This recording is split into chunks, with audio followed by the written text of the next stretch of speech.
Massachusetts when I moved up here from Connecticut. And really for me, I work for a big company and I do business strategy, and there's a lot of bureaucracy and red tape. And so I really like working with small businesses who, it's usually you and one or a few people on your direct team that you're working with. Um, and so really like being able to lend the expertise to solve those problems and help you guys find the resources that will help solve your problems. So that's my bit of background. I do mentoring and co-mentoring today on a fair variety of businesses, typically focused on the web or social media part of things. Okay. Sri, want to tell us a little bit about yourself? Sure. I'm Sri Dingamarla. I work as well. I'm not, as Peter said, I'm one of those people who's still working. I work as a VP of software services at a local product company in Massachusetts. I've had my education in computer science and been in the industry for a long time. I've been a programmer, a manager, a lead, different roles throughout my career. What brought me to SCORE, my popular story is that one of my jobs I retired from, which is a full-time mom job because both my kids ended up going to college this year. So I just needed something where I could not worry about them and spend it in a more useful fashion, I guess. So I came across Core Booster and it connected with me because it's a one-on-one help to a small business. And I really appreciate that kind of opportunity to talk to small businesses and use the expertise that I have in the industry and translate it to how can I help a small business succeed. So that's my background. Wonderful. Thank you. Stephanie? Hi, everyone. So I'm Stephanie. I'm also not retired, although I would love to be. Um, and yeah, I have an MBA from Clark University. I have been doing marketing for over 10 years. Started off at an e-commerce, retailer, and around the beginning of the pandemic, I decided to start my own business. I started an empanada food cart or, catering business with a friend of mine, and it was, really successful. I leaned on my marketing background to promote the business, definitely focused a lot on social media. And I used SCORE. One of the first things I did when I started the business was reach out to SCORE, get a mentor, and I found it so helpful to have someone to talk to bounce ideas off, and also hold me accountable for the things, that need to get done when you're starting a business. Um, right now, I'm working at a tech startup, and because I used SCORE. I'm not working full time. I'm looking for a full time role. But because I used SCORE during my time as a business entrepreneur, um, I decided to give back. So I'm here. I've loved working with, clients on a one-on-one basis, kind of guiding them through their issues with social media, content creation, and how to, use marketing to sell your product or build your brand. So I'm excited to be here and answer more questions. Excellent. Thank you very much. And I'm your host, Rob Stutzman. I am with the SCORE Boston chapter, and I also mentor. I had the bulk of my career in sales and marketing, and I spent 30 years with Verizon, leading global initiatives with sales teams.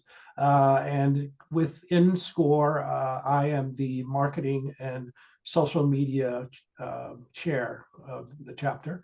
And what brought me to SCORE, believe it or not, was when I was in high school. I saw a SCORE commercial. SCORE is 60 years old. And I said, I was just fascinated by what they were doing back then. And I said, when I retire someday, I'm going to do that. So when I retired, I volunteered, and here I am. So now we'd like to get to know our audience a little bit. So I'm going to bring up a poll. It's got a couple of questions on it. Go ahead. Rob, I have a quick question. Do you know if we're recording this meeting? It is being recorded, yes. Okay, great. So maybe we can send that out to attendees. Yeah, it'll be posted to our website. Okay, perfect. Yep. So go ahead, when we have a quorum, we'll take a look at. Maybe while we're waiting for our panelists, what is your favorite social media platform? Yeah, quite the question, right? I find myself using Instagram the most personally. I think that depending on the business, is really going to influence what platform makes the most sense to use from a business perspective. Yeah, I didn't jump on the TikTok bandwagon over the last couple of years, and there's obviously still a lot going on in the TikTok world as we speak. Okay. I would say I really like LinkedIn and Instagram as well. To Peter's point, it does depend on who your target audience is and kind of where they are. So if you ever get a chance to talk to people in person or ask them to fill out a survey, it's a good thing to know about your current customers. It's like, what do they like to use? Are they on TikTok? Are they on Twitter? Are they older? Are they younger? But for me personally, LinkedIn and Instagram are two of the biggest that I use. Okay. LinkedIn for me, again, because my target audience, if I'm trying to market myself, is to find a job, the next job, or find people to hire into my organization. So definitely from that kind of use cases, as both Peter and Stephanie said, it depends on who your audience is. For me, my audience lives and stays in LinkedIn a lot more. But personally, if I'm shopping for something or where I'm finding my own things that I need to do every day, it's probably Facebook. I see a lot of good ads on Facebook that attract me, and that's where I shop. Or at least even things that I never knew existed. They pop up and I'm like, okay, I didn't know this existed. Let me find out about it. So I like Facebook as a platform Right. for business, small businesses. Excellent. Excellent. All right, we got some good responses. Let's end our poll and look at the results. Okay, so the platform used the most by our audience is Facebook, and right behind it is Instagram. Actually, they're tied. So much like our panelists, we're the people out there that are kind of split between Facebook and Instagram, and then LinkedIn also is a very popular platform that people like using, particularly for business issues, although you can do business over Facebook and Instagram as well. How often do you post? We've got some power users. We've got a couple of power users out there that post on a daily basis. The majority post weekly. And then behind that is when I get around to it. So that is, certainly understandable, because when you're running a small business, you're doing so many different kinds of things that getting around to posting on social media can be one of the things that get dropped off the list.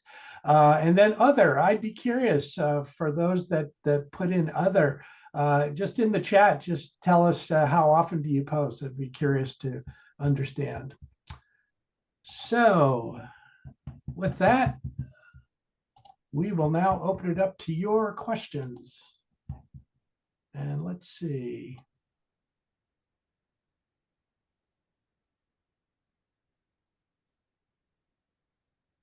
Okay, Terry, we will help you find a mentor. So we'll get together with you after the meeting. Okay, still looking.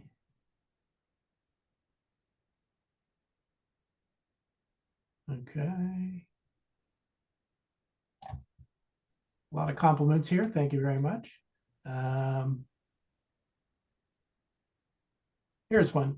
So I think Terry says, I think LinkedIn is good to reach professionals and business owners. However, to reach a potential client base, I'm not sure. Facebook has not worked well. What comments would you have for Terry? Can you tell us a little bit more about your business? Terry, if you want to put that in the chat, we'll try to get it to our panel. Specifically, yeah, what you're offering and who your customers are would be helpful. Okay. So usually LinkedIn, if you're trying to reach a professional customer, Facebook, if you're trying to reach the consumer, right? Is that generally the rules of the road? More or less, but you can also reach B2B customers using Facebook. Okay. A lot of, especially if your customers are other businesses, but they're other small businesses, and you're able to use functions like groups, etc., as well as targeted ads, you may be able to find traction there as well. Mm-hmm. Okay. Anybody Yeah, else? I would say through targeted ads for sure. And, figuring out what your audience is, you can kind of get pretty close to figuring out and looking at the analytics and how people are responding to your ads, to identifying who it is and what are the things that they like, and geographic, information, gender information, things like that. Okay. And so Terry did respond saying it's building a holistic healthcare practice. So assuming we're looking at individual consumers as the clients here, it definitely seems like Facebook would be a good place for that. It's both a platform that you can use the groups or other just tags and special interest and writing the algorithms to get your content to people interested in that type of offering. And then the ads, right? You can geo-target them because assuming you would want customers to come from your surrounding area, as well as other psychographic, basically lifestyle type targeting metrics you can use on Facebook ads. There's some, ability to do that on other platforms as well, like Instagram or TikTok. Really, most of them that support ads have some sort of targeting that would help with that as well. Okay. Blue Sky. Does anybody have any experience using Blue Sky? Erin says one of her colleagues is asking them to add Blue Sky to their distro as they connect with a lot of teachers. Do you guys see any value in adding this platform? I have not used it, so I can't really I'm not say. familiar with. So Okay. I have not had direct use with Blue Sky, but my understanding of it is it's meant to be a social media platform kept somewhat out of the hands of the bad parts of big tech, when you think of like data privacy or how algorithms can sometimes drive people to see content that maybe they don't align with, and that could radicalize in any direction, bring somebody down a rabbit hole and keep them scrolling indefinitely, right? So the value proposition is probably going to appeal most to like parents with kids who want to be on social media, but the parents want to have a bit more control over what the kids are seeing, some things like that. So I don't know exactly what you are looking to get out of it, or if Blue Sky is able to be brought into your current processes in any efficient manner. And so I think those are really the questions you need to dig into to see if the additional effort is worth the squeeze. Okay, target audience is school teachers and librarians. Yeah, there may be some professional organizations who you can interact with on really any platform like a LinkedIn or a Facebook, that would cater to teachers and librarians. I don't know enough about Blue Sky to say whether or not it would be specifically well suited to that audience. Okay. Let's see. The next one was, sorry. How do we find people to help us build ads on Facebook? I know that I've got a client. We chapters often have referral partners or referrals, other clients that can help our clients. And so I happen to have a client who works with people to place ads on Facebook and Google and LinkedIn. So I can get you connected, Terry, if you want. Another tip on that is college students in marketing programs are often looking for real life experience. It is, you have to watch a little more closely and really understand what they are capable of doing. But if you're on a tight budget, trying to get somebody to do this for you who has experience, that might be an option. So how you could go about doing that, there's different ways, but I know that I did that a lot in college and it worked out well, I think, for all involved. Okay. Yeah, I would say if you're good with technology, I didn't know how to run Facebook ads or Google ads. I taught myself, and a lot of these platforms have helpful documents or courses that you can take to learn how to do it, because they want you to advertise on their platforms. So, they try to make it as easy as possible for any user to do that. Another technology that I would recommend in addition is ChatGPT. That's becoming very helpful tool out there. I see Peter giving a thumbs up. Like even we are all using it every day, right? It's finding very targeted question you can put in and it will grab you the information very quickly and then you can dig deeper. Like any question you have, you can ask it. And that's how I would start with, instead of Google, I would start with ChatGPT as your first go-to place for any knowledge questions. Okay. Erin asked, she's seeking help in adding a secondary biz profile to Instagram. She's also seeking help in developing video content. Currently using Constant Contact for multi-channel distro and scheduling. Actually, I'll just put a footnote on this particular question too. Video on social media, is it important? Is it valuable? Because it can be quite Yes. expensive or time consuming. So go ahead, Peter. Yeah, I mean, the short answer is yes, it's valuable. And given that it can be difficult to produce, right? Like, don't feel pressure to have extremely polished, well, like designed and produced content. For video, I would say a couple of things. If you are going to focus on video longer term, the audio quality is perhaps more important even than the video quality in a lot of cases. If someone scrolls onto a video and the audio is garbage, they're going to go right past it no matter what. So that's something, just make sure you don't overlook. And then just, you can just talk about something that is both interesting and relevant to your business. And as a starting point, that's a perfectly valid way to start with video. Yep, I would say I would agree with that 100%. I think there are some free tools now that let you create videos and add, text and things like that. Canva is a tool that I have used a lot. Yeah, I would, look into using it. You can record yourself, then add that video and, add a title page and something, about your product. If you want to dress it up a little bit more. But another option would be to look at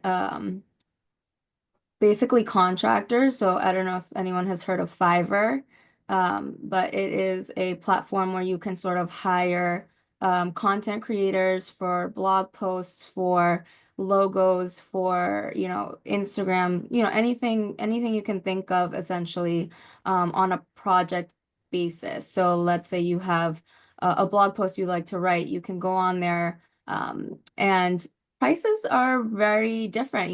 There can be people who are offering services for $5. There can be people that are offering services for $100, depending on kind of their experience.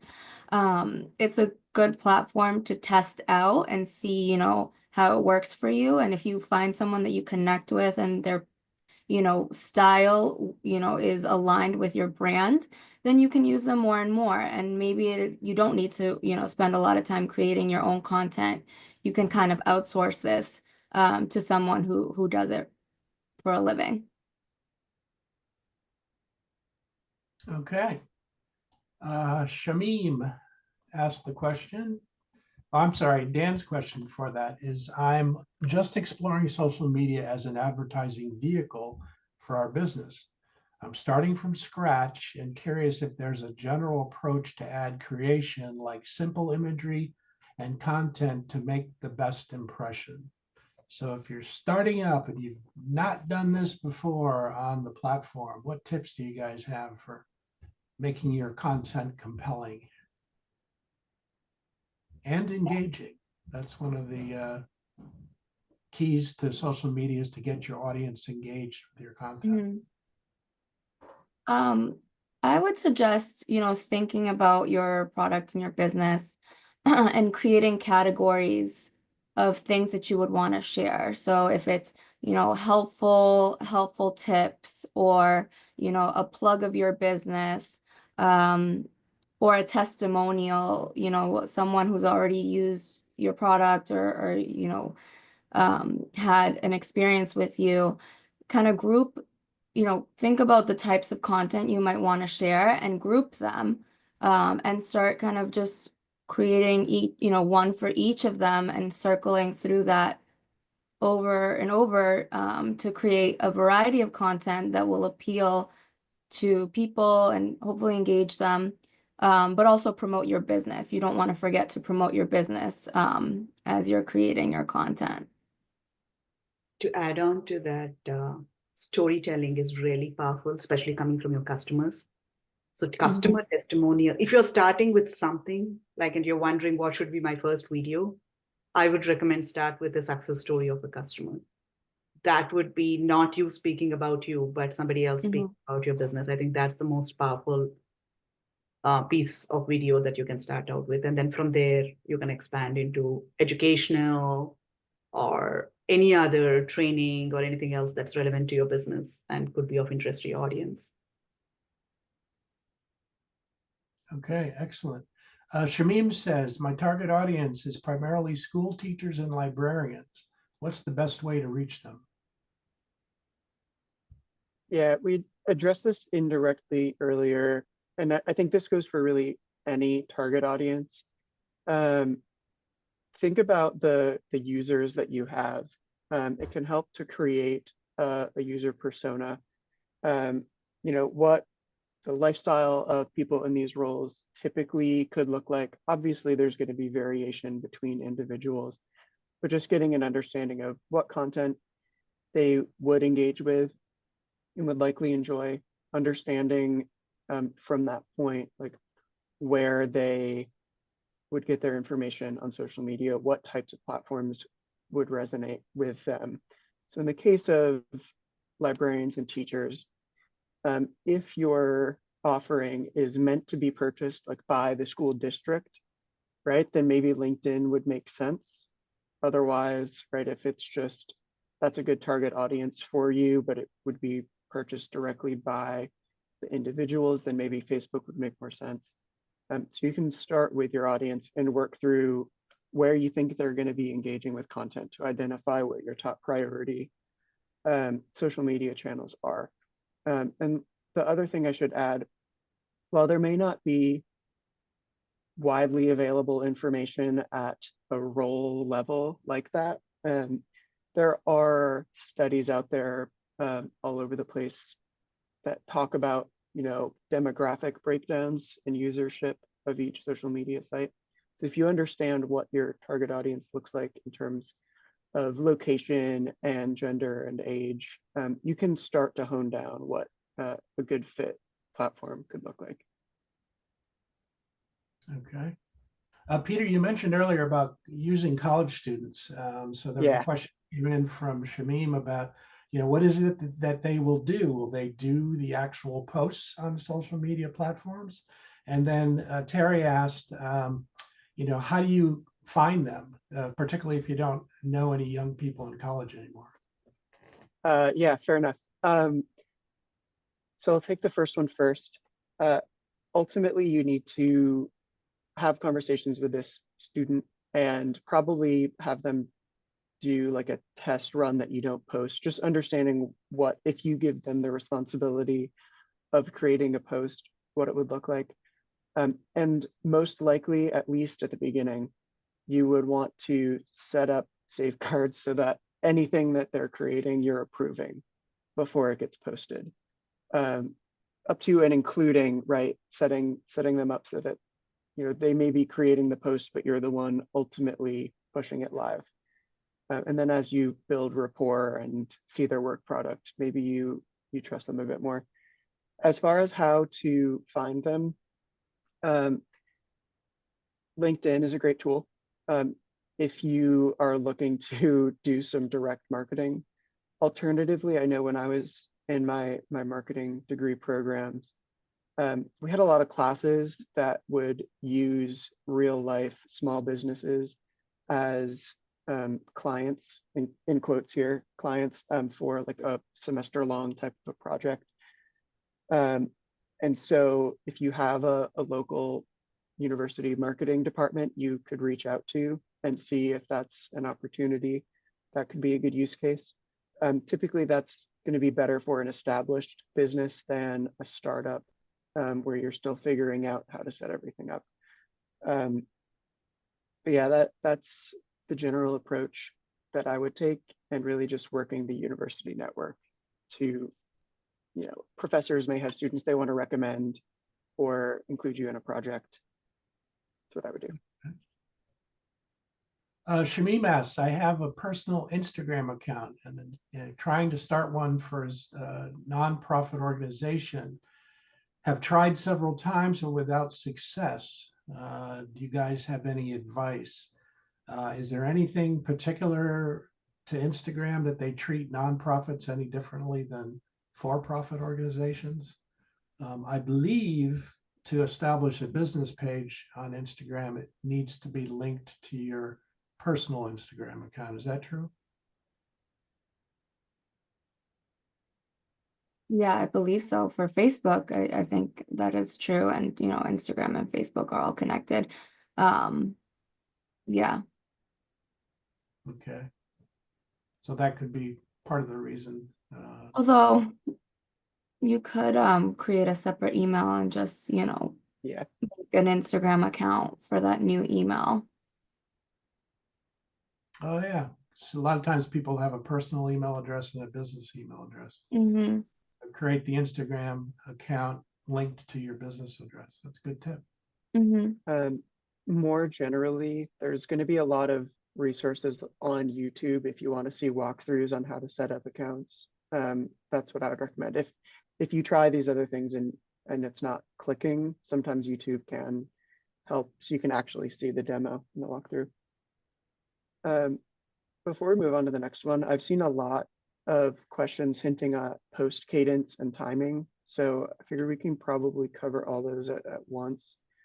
When you think about how often you need to post, there isn't necessarily a right answer. But what I would say for your business, right, and you think about all the different projects and priorities that you're working on, really what you need to consider is at what point is there for you diminishing returns on your time and effort, or if you're paying somebody to do it, right, on the money you're paying them. And so, you know, there's no need to try to post 15 times a week really under any circumstance unless your business model includes you being an influencer. But, you know, find a cadence that you can plan for and stick to.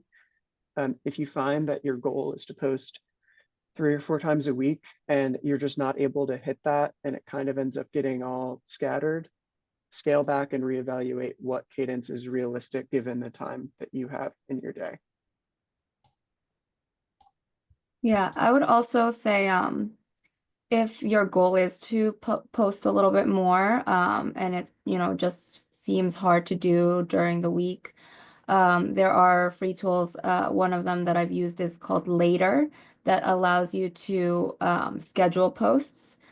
So what I would, you know, I've done in the past is kind of pick a day in the month and just kind of bang out a bunch of posts that I want to, you know, put up throughout the week.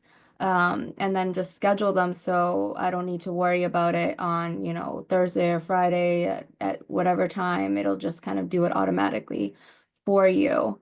And it's a great way to just keep that going, even if you don't have the time. And consistency is more important. Like any social media, there's algorithms that trigger how high you show up on their results based on how often you post. So I think I like Stephanie's idea. Let's create and like schedule it so that you're not, rather than a big bang, you're posting more frequently.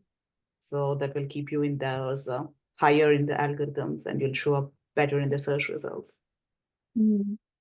On Instagram, like let's say you do those, scheduled posts, and you also want to do organic, like as your day is going, or if you have an event on a particular day and you want to show people what you're doing, you can do a story, and that's more kind of at the time that you're, posting or doing whatever you're doing, and add that to your highlights, which I don't know if everyone has seen, are those little kind of categories at the top of your Instagram page.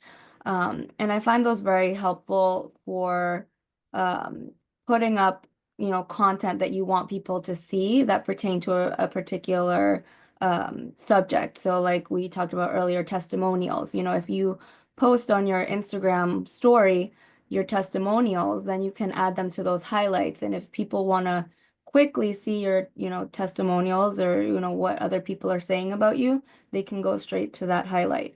I know that doesn't quite, that's not quite about cadence, but it's just you can do more organic stuff and also have kind of scheduled content going out more regularly. Okay, we had a question come in from Anonymous. Someone mentioned to me recently Linktree to use as a platform as your social media apps base. Could you guys touch on this platform and its benefits? Yeah, I think Linktree is great, especially if you have different platforms that you want to share with your followers. If you want to share your website, it gives people a quick glimpse of like, where you are on the internet. And it's also a good way to share events if you have an event, or a launch if you have a product that's coming out. So I would definitely say LinkedIn is a good tool. It's basically a link that puts all of your links together. So, you can link your Instagram, your Facebook, your website, and really anything on there. Okay. Okay. Hold on to your seatbelts. Where'd it go? There was a very, very long question. And suddenly it disappeared. I may have just answered that one. Was it about the Facebook audience deterioration? Yes. Yeah, I just answered that one in Can you text. edit out the question and the answer just so others can benefit from it as well? Yeah, sure. Let me find that in the answered section. Okay, so I'm gonna paraphrase the question, but essentially this person works for a nonprofit that helps be a safety net for freelance musicians across the region. Used to have a strong Facebook presence, following, and engagements. The Facebook page got neglected for a little while, it sounds like, and now, despite re-upping the posting cadence, hasn't seen a lot of traction. Finishes with the question, what other ways of engagement are there for Facebook, and are posts on Facebook considered old school? Essentially, the short answer could be a couple of things. It may be that the type of content that engaged your target audience is different now than it was in the past, and I think video is likely a part of that story. Alternatively, it may be over the last few years, the target audience has shifted to another platform. So, I mean, when I'm thinking of, a freelance musician that is possibly struggling to make out a living, right? I don't know if that age group has gotten younger over the last few years or older, and that can impact what platforms you use. Ultimately, for things like this, I think it would benefit a deeper dive with a mentor where you bring some of your analytics and samples of what you've been using to sort of understand what the root issue may be. Okay. A lot of times our small business owners are looking for apps out there, and they're looking for free ones. Do you guys have any particular free apps for creating vlogs and advertising content? I don't know, Stephanie, would Canva be free? Yes, Canva does have a free version. And you can definitely use that. I'm trying to think if there's any others that I know of. I know that on mobile, there's CapCut, which is owned by TikTok's parent company as well. So there's a bit of an open question if in 60 days it'll still be around. But that's pretty convenient, and the free version is relatively effective. So that's just CapCut, and that's pretty useful as well. Okay. Colleen says she's responsible for social media for a small movie theater in Cape Cod where the audience is mostly retirees. They respond best to Facebook, although I'm seeing more activity lately on Instagram. What is the best way to attract a younger audience? Should she Yeah, go to TikTok? maybe, right? I think the bigger question is, if you're looking to attract a younger audience on the Cape, first need to understand if that younger audience exists year round. Right? I mean, my grandparents, when I was growing up, lived in Sandwich, so I'm picturing the movie theater in Sandwich and answering this question, right? But yeah, like there's younger people. I don't know if there's a big difference in movie attendance among young people now versus pre-COVID. I would assume that's something that you would have information on. If you are really looking for young people, like, teenagers and 20-somethings, TikTok would be the place to go. But it's also difficult, I think, to drive in-person foot traffic to a movie theater through TikTok. You'd have to have, I think, a pretty well thought out strategy that, again, like a full session or relationship with a mentor would be able to flesh out a bit more. Okay. Hallie asks, can you have two separate handles for one Instagram or TikTok account? I'm not sure what a handle would be. Would that be a business page, or would that be? It's essentially, I mean, that would be two accounts, right? Like that would be two separate accounts. Yeah. And I would suggest against that. I think you want to concentrate on, well, it depends on what you're doing, but if you're, building a particular brand, you kind of want to get that name out there, and focus all of the engagement and followers on one handle versus two. Okay. So that would be like two Instagram IDs associated with one email address. Okay. So yeah, is it even possible if you wanted to do that, or do they just, it's a one-to-one email? I think it's one-to-one. Okay. Yeah. Hashtags. Catherine would like to know regarding the use of hashtags. Is there a certain number we should be trying to use for each post?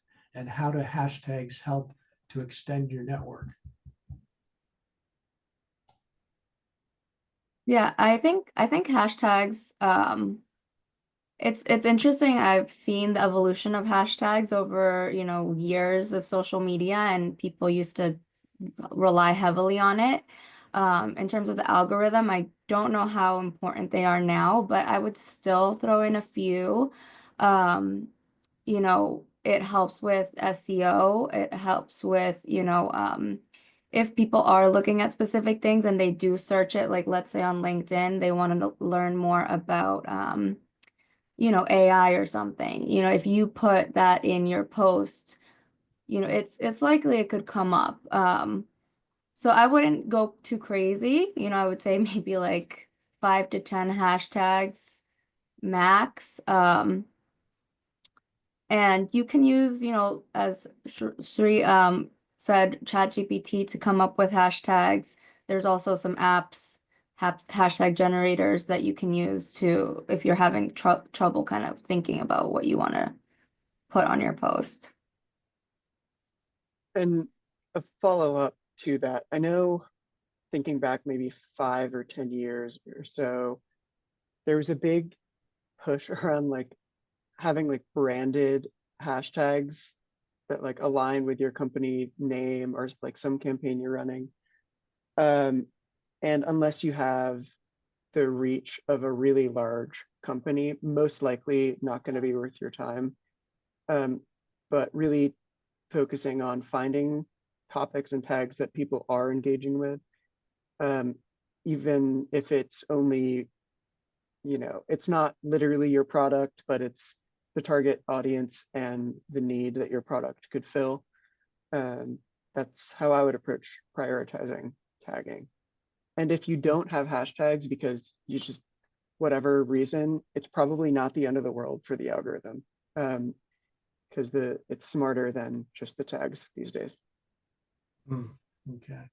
Actually, a follow-up to that question too is that you've got hashtags, which are associated with the number sign, and then you've got handles, which are associated with the @ sign.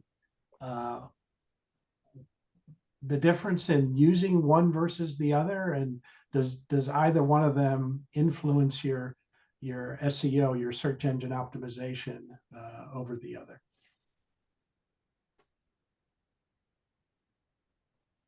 I'm not entirely sure how to respond to this because all three of those terms are distinct things. So the hashtag is something that can go into a post.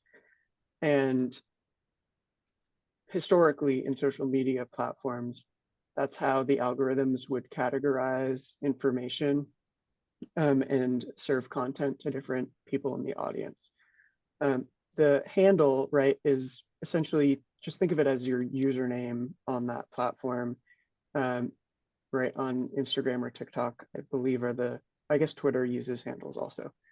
And so that's like how you would tag some person, some account in a post, unless, right, you're responding to another brand and are like tagging them, or another person and tagging them using the handle.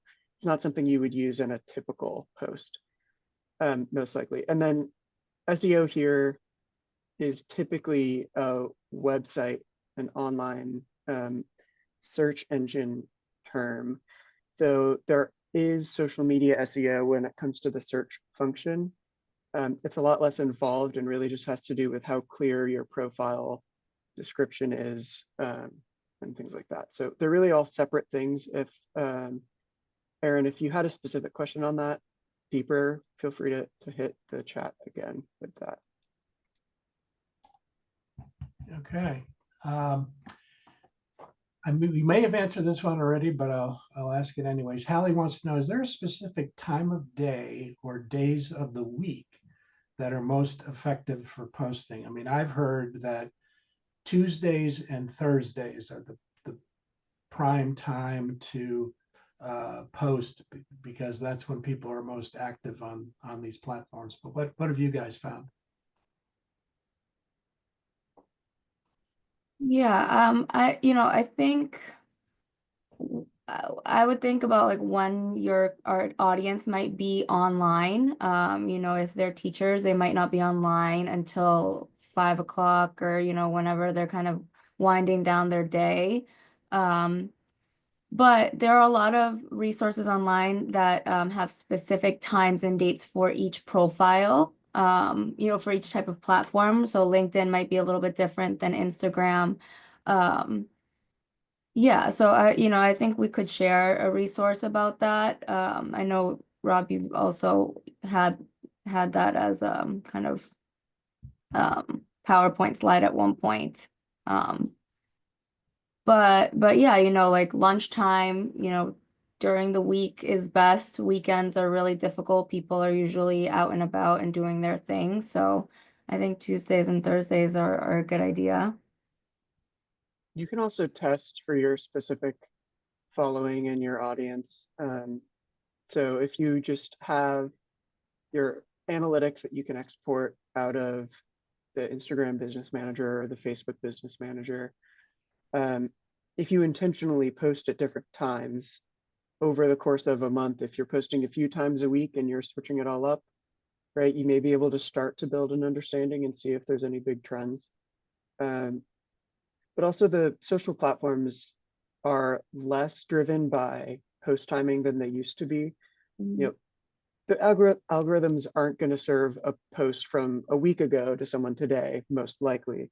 But if you post it in the morning and they get on at 2 p.m., if it's a post that the algorithm believes that they will engage in, the fact that it was from 6 hours ago probably isn't going to be a deal breaker. Okay. I think we've covered it all. Hopefully we got to all of your questions for those in the audience. Thank you very much to our panelists for your expert advice. For those who would like to meet with our panelists, take their name down, because what you can do is you can go on score.org and you can find a mentor by name.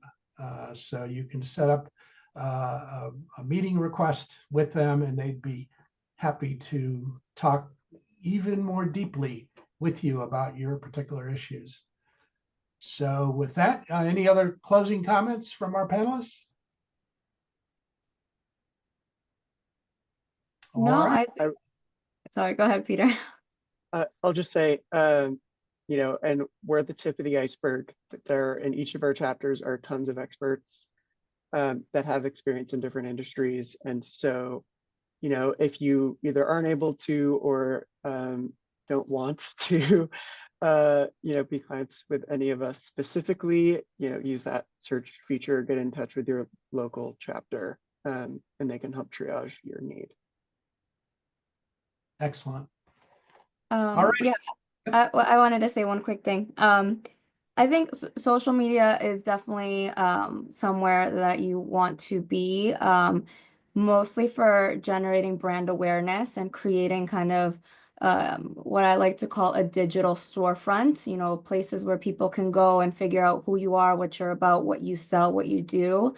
But it should always go hand in hand with other marketing tools like emailing, potential customers or current customers, that will continue to bring you business, because ultimately, growing social media followings, unless you're an influencer, really isn't the bread and butter of your business.